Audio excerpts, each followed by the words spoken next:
औरत ने धीमे से मुस्कुराते हुए कहा, मुझे घर जाना है, तुम मेरी मदद करोगे? उसकी आवाज में एक अजीब सी मिठास थी, लेकिन रमेश को भीतर से सिहरन महसूस हुई।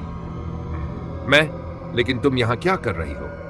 रमेश ने हिम्मत जुटाते हुए कहा। उसने धीरे धीरे कदम बढ़ाते हुए कहा, मैं हमेशा यहाँ रहती हूँ, बस किसी के इंतजार में। रमेश ने पीछे मुड़ने की कोशिश की, लेकिन जैसे ही उसने कदम बढ़ाया, उसने महसूस किया कि उसके पैर जमीन से चिपक गए हैं। नहीं, मुझे जाना है, वह चिल्लाया।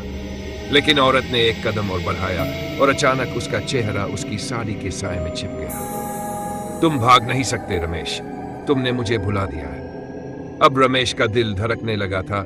मैं नहीं जानता तुम्हारे बारे में, पर मैं जानती हूँ, और अब तुम मेरे साथ आओगे, उसने एक डरावनी हंसी में कहा, जिससे आसपास की हवा भी थरथरा उठी। तभी अंधेरे में से एक तेज आवाज आई, जैसे कोई उसे बुला रहा हो।